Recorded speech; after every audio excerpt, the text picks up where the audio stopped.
बोल मिर्जा। जनाब, गुरु की माँ और उसके बच्चों को कहाँ ठहराना है? ये दिल्ली से आए शाही मेहमान है जो पूछता है कहाँ ठहराना है। जाओ, इनको ठंडे बुर्ज में कैद कर दो। माफ करना जनाब, बुर्ज की सर्द हवाओं से तो अच्छे भले आदमी के भी हाथ पांव नीले हो जाते हैं। तुमने शायद सुना नहीं, सिंह कहते हैं कि उनका खून गर्म होता है, फिर उनको भला ठंड कैसे लगेगी। और ऊपर से ये हिंद के पीर का कुटुंब है, इनको किसी चीज की कमी नहीं, इसलिए तू इनको कुछ नहीं देगा। कोई बिस्तर नहीं, पानी नहीं, रोटी का टुकड़ा भी नहीं।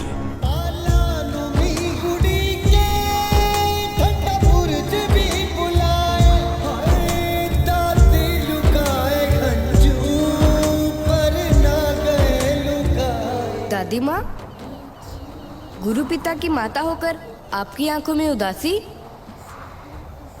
इधर देखो, हम उनके बच्चे हैं, हम तो बिल्कुल भी नहीं घबराए।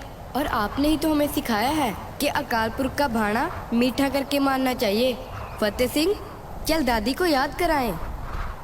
अकाल पुरख जो करता है ठीक करता है, उसके हुक्म बिना तो पत्ता भी नहीं हिलता। उसके बुरे काम में भी अच्छाई होती है, पर हम उसे समझ नहीं पाते, इसीलिए उसको भुलाने की गलती कर बैठते हैं और दुख पाते हैं। अगर मेरी बातें तुमको इस हद तक याद है मेरे बच्चों, तो फिर मैं कभी नहीं भूलूंगी कि तुम मेरे शेर पुत्र के लाल हो और मैं उसकी माँ। हुजूर, मिर्जा जी, मैं छोटी सी अर्ज करना चाहता हूँ, बुरा मत मानना। मैं उसके लिए आपको कुछ भी देने के लिए तैयार हूँ। कुछ भी देने के लिए तैयार है मोती? तो फिर हम भी कुछ भी सुनने के लिए तैयार हैं। मिर्जा जी, मैं गुरुजी की माता और उनके बच्चों के लिए ये दूध ले जाना चाहता था। ठीक है, मलाई मुझे दे जा और दूध तू ले जा।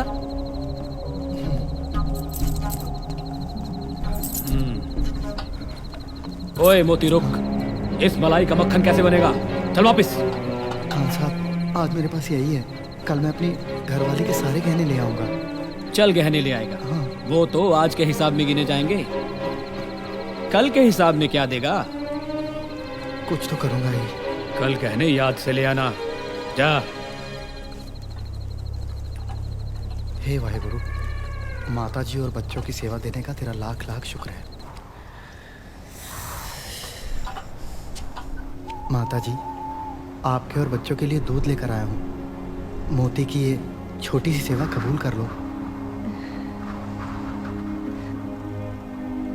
हाँ। मोती बेटा, तुम हमारे लिए दूध लाकर अपने लिए कोई खतरा तो नहीं ले रहे?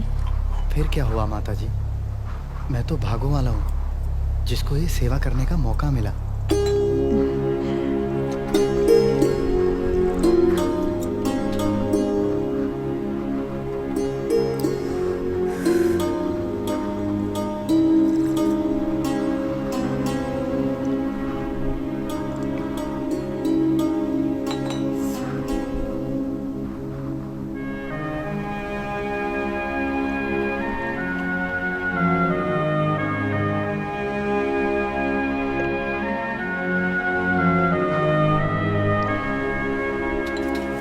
आप मुझसे वादा करो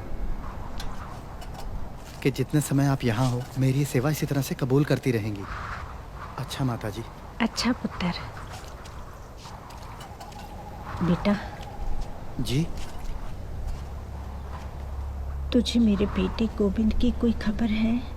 वो तो अंतर्यामी है, सबकी खबर रखते हैं, फिर उनकी खबर भला मेरे जैसे मामूली इंसान को क्या होगी। बस इतना सुना था, चमकौर में भयंकर युद्ध हुआ,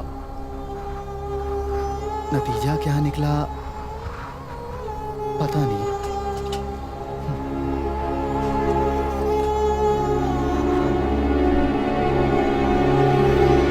माता जी, एक बात समझ में नहीं आई। कौन सी बात? एक तरफ तो वजीर खान के सिपाही हाथ में नंगी तलवारें लिए गुरु साहब का सर कलम करने के लिए उन्हें जगह जगह ढूंढते फिरते हैं, और दूसरी तरफ उसी के इलाके में 2 मुसलमान भाइयों ने गुरु साहब को बड़ी इज्जत से अपने घर में रखा था। बंदे बड़े नेक हैं। नेक हैं और अनेक हैं। अनेकों उनके भगत हैं, सैकड़ों उनकी फौज में सिपाही हैं। कईयों को तो गुरु साहब ने अपनी फौज का मुखिया तक बना रखा है। गुरु साहब किसी मुसलमान या इस्लाम के खिलाफ नहीं हैं। वो तो उस कट्टरवादी सोच का विरोध करते हैं जो कमजोर और मजलूम लोगों का धर्म परिवर्तन करके उनका धन दौलत लूट रही है। गुरु साहब, औरंगजेब और उसके दूत वजीर खान में जो लड़ाई चल रही है वो किसी सिख या मुसलमान की लड़ाई नहीं है। ये तो अच्छाई की बुराई से लड़ाई है जो हमेशा चलती रहेगी। इसी अच्छाई बुराई का सबक पढ़ाकर आपने कई भटके हुए सिंहों को सीधा रास्ता दिखाया। इस काज के लिए खालसा पंथ आपका हमेशा ऋणी रहेगा माता जी।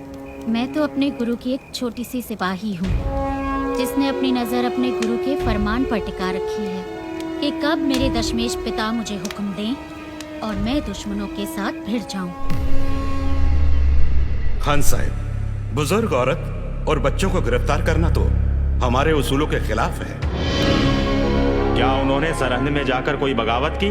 उनका कसूर क्या है?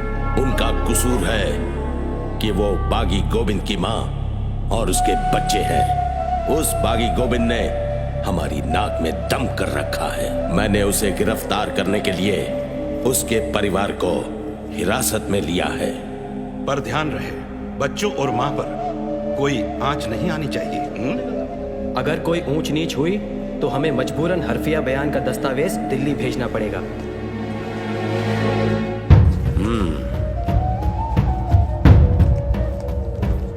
काजी साहब, कुछ करो। पर मेरे हाथों में कुछ तो दीजिए। बाकी उनका बाप है, बच्चे तो नहीं जो मैं उनकी सजाए मौत का फतवा आपके हाथों में रख दूं। ये मौका हाथ से नहीं जाना चाहिए। एक ही तरीका है, ना आपको फतवा लेने की जरूरत पड़ेगी और ना ही मुझे देने की। क्या? और आप गोविंद से भी अपना बदला ले पाएंगे। वो कैसे? अगर बच्चों से हमारा धर्म कबूल करवा लिया जाए तो। जब उसकी औलाद ही हमारा धर्म कबूल कर लेगी तो उस गुरु के लिए इससे बड़ी कोई और हार हो नहीं सकती। लेकिन मैं अपने बच्चों के साथ क्यों नहीं जा सकती? बेकार की जिद मत करो माताजी। हमें तो जैसा हुक्म मिला हम वैसा ही कर रहे हैं। चलो चलो, तुम क्यों वक्त बर्बाद कर रहे हो? बच्चों को लेकर चलो।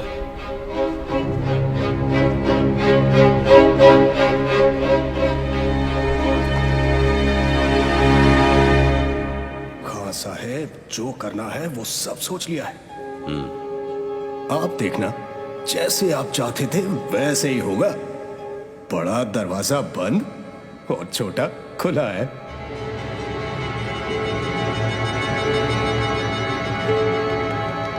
सिपाही बच्चों को लेकर यहाँ आ रहे हैं। हमारे सिपाही सर झुकाकर दरबार में आएंगे। बच्चे भी उनकी नकल करेंगे।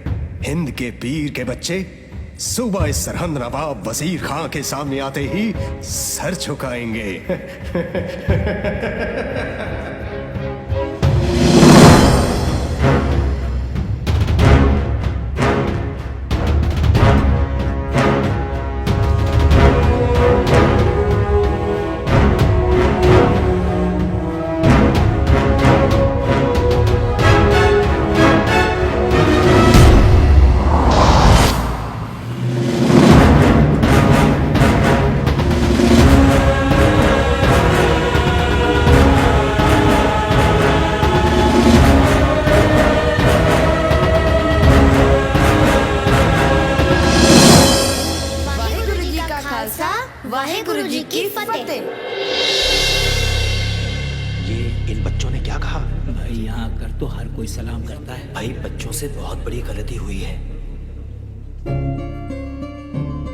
ये सरहंद के नवाब वजीर खां का दरबार है।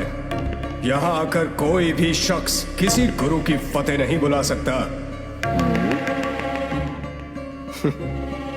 चलो बच्चों, नवाब साहब से माफी मांगो और अदब से सर झुकाकर सलाम करो। हम वाहिगुरु में ही यकीन रखते हैं, उस परमात्मा आगे ही झुकते हैं जो आत्मा के रूप में हर किसी के अंदर बसा है। उसके बिना हम अपना सर और किसी के सामने नहीं झुकाते। ये काफिरों की बोली है। काफिर वो जो तलवार की नोक पर अपना धर्म किसी पर थोपे। काफिर वो जो अपनी ताकत का गलत इस्तेमाल करे। जो ईमान का पक्का वही सच्चा मुसलमान। जिसके दिल में दगा वो काफिर बेईमान। और छह लफ्जों में हमें बेईमान कह रहे हो, अब हमें हमारे धर्म की शिक्षा दोगे? हमें तो हमारे सिख धर्म का पता है काजी साहब। हमारा धर्म किसी को गुलाम नहीं बनाता। हमारे गुरु पिता ने हमें यही सिखाया है। बच्चों, तुम्हारे गुरु पिता को गिरफ्तार करने के लिए मेरे सिपाही चारों दिशाओं में फैल चुके हैं। जैसे रोशनी को कोई कैद नहीं कर सकता, वैसे ही गुरु पिता को पकड़ने वाला सूरमा अभी पैदा नहीं हुआ। वो चमक है उनके चेहरे पर कि लोग अपनी मर्जी से उनको झुककर सलाम करते हैं। अगर आपका भी कभी उनसे सामना हो गया तो आपका सर भी अपने आप उनके आगे झुक जाएगा। क्या हुआ खान साहब? गुरु पिता के दर्शन हुए लगते हैं। खामोश!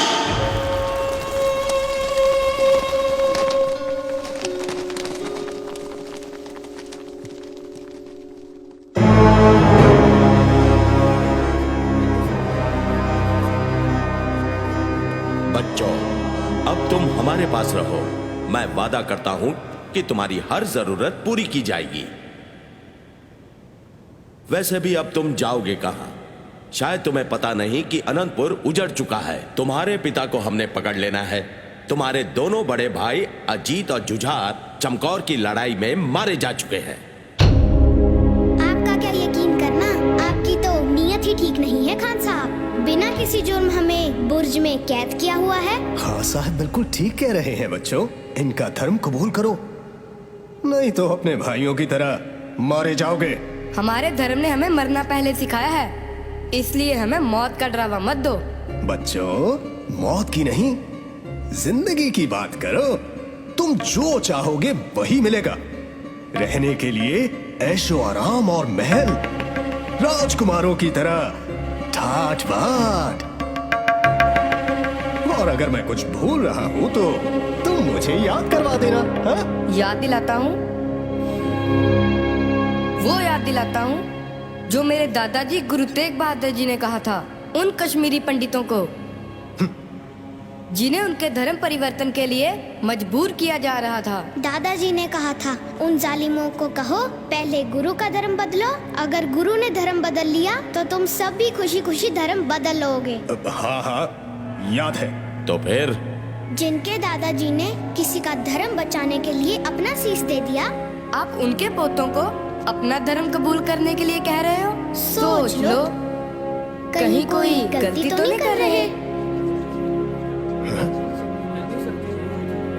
उसकी ही विधवा, मतलब तुम्हारी दादी अभी जिंदा है। अब क्या करना है? जाओ उसके साथ मशवरा करो। कल तक की मोहलत है। वाहेगुरु जी का खालसा, वाहेगुरु जी की फतेह। ये तो बड़े बड़ों को चुप करा देंगे। ये बच्चे हैं या अफलातून?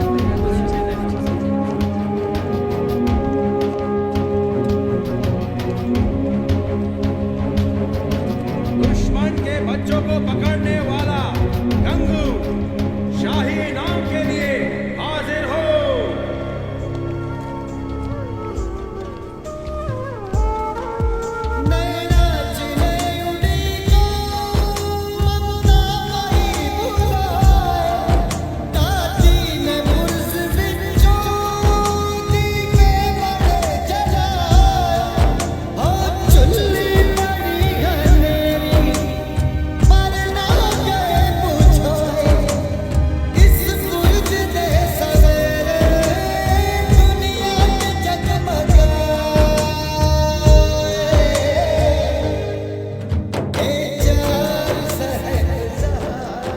कोई मामूली बच्चे नहीं हैं। मुझे नहीं लगता कि वो मानेंगे। मैं सब मनवा लूंगा। खान साहब, ना भूलो, उनके खिलाफ कुछ भी करने के लिए आपको दरबार की सहमति भी चाहिए।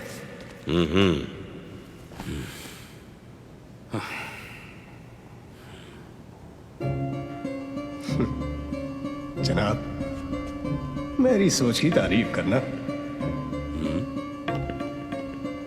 कल आप दरबार में नवाब मलेर कोटला को बुलाएं। क्या कहा?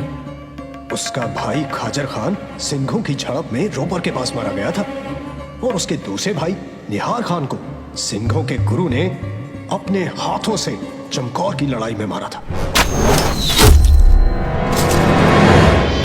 ये हमने पहले क्यों नहीं सोचा? मेरा काम तो उसी ने ही कर देना है। अरे भाग्यवान, माता और बच्चों के लिए दूध लोटे में डाल दिया। थोड़ा और कर लेने दो। मैंने आज खजूर और इलायची भी डाले हैं। आपने छीकू में रखे गहने उठा लिए? चुप क्यों हो? क्या बात है? गहने तो मिर्जा ने कल के हिसाब में जोड़ रखे हैं, आज क्या दूं? आप उसे ये घर दे दो, हम सराह में जाकर गुजारा कर लेंगे। लेकिन भगवान के लिए इस दूध की सेवा में कोई विघ्न न पड़ने दो। बेटा, बच्चों के लिए तेरे दिल में प्यार देखकर मैं रब से दुआ करूंगी कि वाहिगुरु तुम्हारी सेवा का जरूर फल दे। बस माताजी, उस सच्चे दरबार में आपकी दुआओं का ही सहारा है और यहाँ से किसी ने क्या ले जाना है। चलता हूँ माताजी। जीते रहो। अच्छा। हाँ बच्चों, तुम खुलकर नहीं बोले। आज दरबार में क्या हुआ? होना क्या था दादी माँ? हमको हमारे दादाजी की कुर्बानी याद थी, वो भूल चुके थे, हमने उनको याद दिला दी। दादी माँ, वो हमें बच्चा समझ के डरा रहे थे। कहते थे या मौत कबूल करो या हमारा धर्म। डराने के लिए हमें ये भी कह रहे थे कि हमारे दोनों बड़े वीर चमकौर की लड़ाई में मारे जा चुके हैं। बस इतना सुना था। चमकौर में भयंकर युद्ध हुआ, नतीजा क्या निकला पता नहीं। दादी माँ? हाँ हाँ बच्चों, तुम ठीक कहते हो। वो जो मुंह में आए कह देते हैं, ये नहीं हो सकता। हम बहुत जल्द उनके पास जाएंगे। आज हमारे बीच नवाब मलेर कोटला जनाब शेर मोहम्मद खान साहिब हाजिर हुए हैं, जिनके एक नहीं दो भाइयों का इनके पिता गोविंद ने बड़ी बेरहमी से कत्ल किया।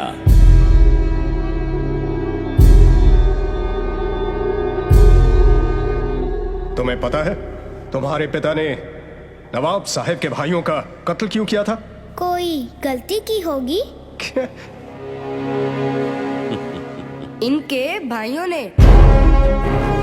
इतने छोटे बच्चे और इतनी बड़ी जुबान। इतना बड़ा वजीर और ऐसे नीच काम, भरे दरबार, शरेआम। गुस्ताखी की सजा मौत है। सजा मंजूर है पर झुकना कबूल नहीं। तुम्हें मौत से डर नहीं लगता? आपको खुदा से डर नहीं लगता? जुबान संभाल के बोल, बेखौफ। बेखौफ जीते हैं, बेखौफ ही मरते हैं। क्योंकि हम गुरु के सिंह हैं। सिंह? हाँ, सही काम करने वाला बंदा सिंह होता है। किसी की आंसू पोंछकर उसे खुशी देने वाला बंदा सिंह है। कमजोर की ताकत बनने वाला बंदा सिंह है। इंसाफ के लिए जिंदगी दांव पर लगाने वाला बंदा सिंह है।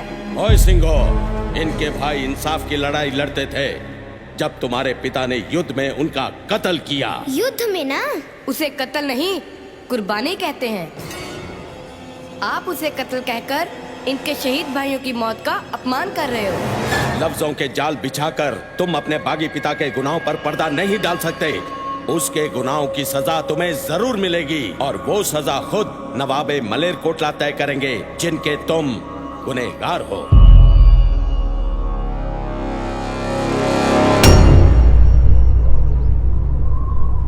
फरमाइए नवाब साहब, आप कौन सी सजा देना चाहोगे अपने इन दुश्मनों को?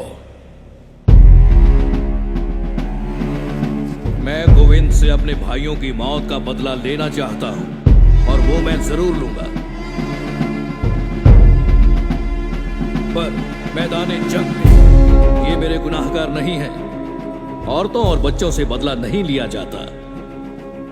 मैं चाहता हूं इंसानियत के नाते गोविंद की मां और उसके बच्चों को रिहा कर दिया जाए।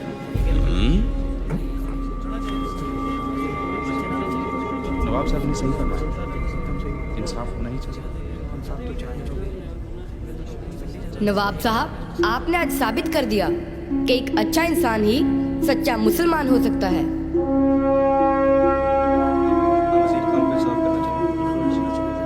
मैं भी इंसाफ में यकीन रखता हूँ। नवाब साहब की मर्जी और आवाम की ख्वाहिश के मद्देनजर हम इनको आजाद भी कर देंगे। पर मैं इनसे ये तो पूछ लूं कि ये आजाद होकर क्या करेंगे?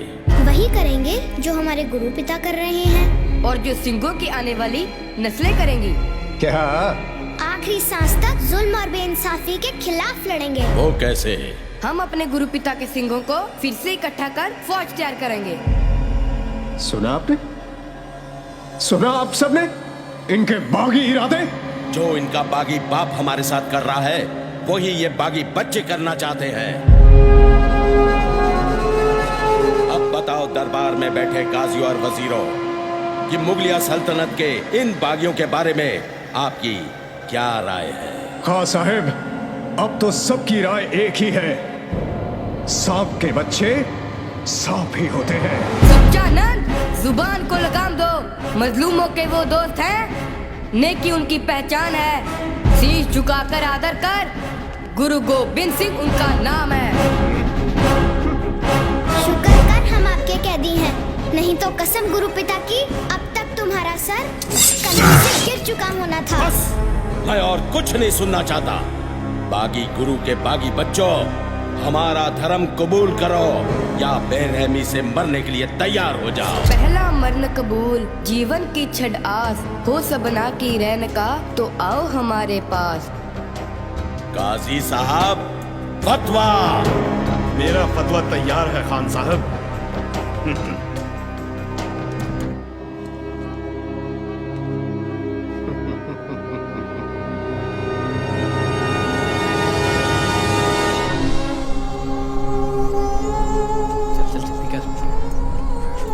माता जी कहाँ जा रहे हो?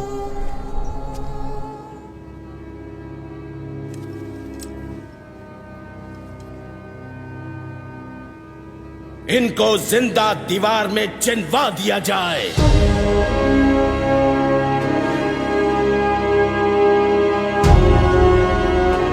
या अल्लाह, इस हुकूमत को कहर से बचा।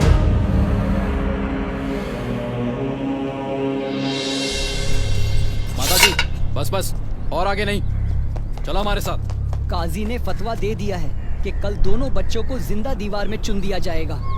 पर बच्चों के चेहरों पर बिल्कुल भी अफसोस नहीं। लगता है उनको फतवा समझ में नहीं आया। नया तरीका ढूंढा है सुबह ने सजा देने का। वो सुना तूने? हाँ हाँ, बच्चों को फंसाया गया है। मियाँ, ये गुनाह है, जुल्म है। सरहद की धरती पर कहर बरसेगा। नवाब साहब, बच्चों को दीवार में चिनने के लिए कोई मिस्त्री तैयार नहीं हो रहा, पर हाँ, अपनी कैद में सजा काट रहे दो चोर भाई, शासन बेग और बाशन बेग, उनको मैं तैयार कर सकता हूँ। अगर हुजूर उनकी सजा माफ कर दे तो। जाओ, उनकी सजा माफ की। बहुत बेहतर हुजूर, बहुत बेहतर।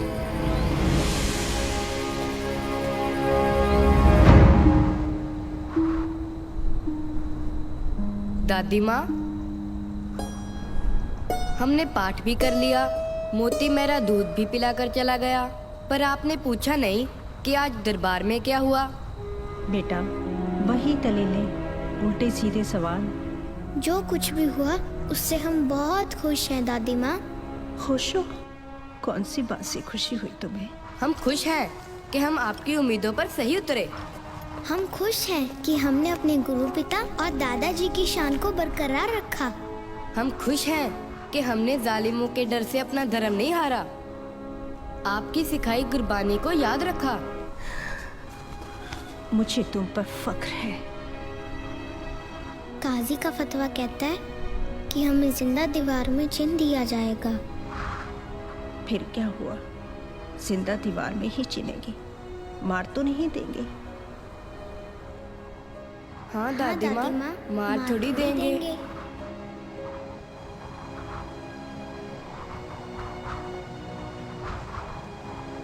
हम भी बच्चों वाले हैं। मैं नहीं चाहती कि कल को इतिहास के पन्नों पर सुबह सरहद का नाम मासूम बच्चों के कातिल के रूप में जाना जाए। आप चाहती हैं मैं उस बागी के बच्चों पर रहम करूं जिसने मुगलिया सल्तनत की नाक में दम कर रखा है? मैं कुछ नहीं कर सकता। काजी साहब अपना फतवा दे चुके हैं। काजी का फतवा बदला जा सकता है, ये मैं जानती हूँ। उस फतवे को कैसे बदलना है ये आप जानते हैं। होश में आओ बेगम, मैं उन बच्चों की सजा नहीं माफ करूंगा। मैं नहीं चाहता कि सारी मुगलिया हुकूमत मुझे सिखों के गुरु से डरने वाला डरपोक कहकर बुलाए। तीर कमान से निकल चुका है, अब कुछ नहीं हो सकता। खुदा के लिए ऐसा मत कीजिए खान साहब, ये जुल्म है, ये जुल्म है।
ओ माता, बच्चे को तैयार कर, लेने आ रहे हैं, फतवा जारी करना है।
तेरी सिखियां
क्यों अपने दुश्मन खुद बन रहे हो बच्चों?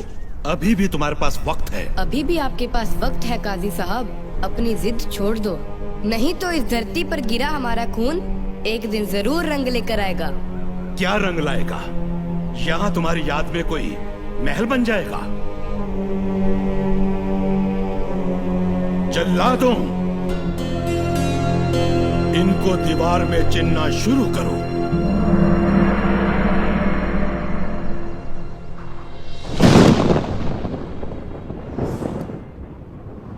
त्रिकुंकार सतनाम कर्ता पूरक निर्भव निर्वैर अकाल मूरत अजूनी सेवा गुर प्रसाद जप आद सच जुगाद संजोग विजोग दुर्गा चलावे लिखे आवे पाक आदेश दिसे आदेश आद अनील अनाद अनाद जुग जुग एक बेची, दुनिया में चाहे आप मुझसे पहले आए हो, पर दादाजी को मिलने में आपसे पहला जा रहे हैं। जिव तिस पावे तिवै चलावे जिव होवे फरमान।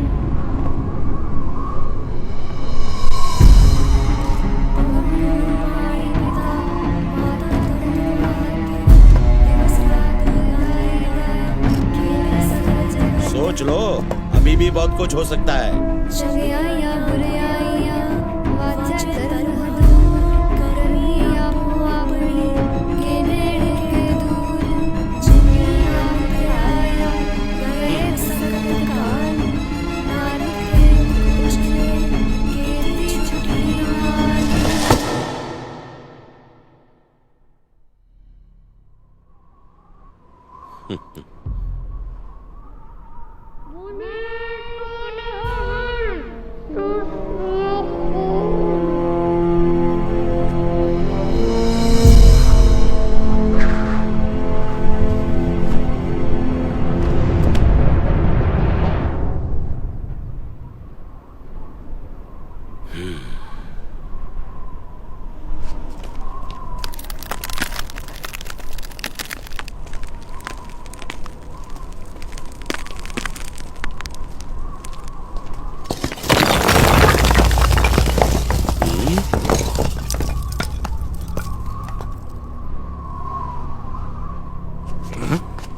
इन दोनों को बाहर निकालो।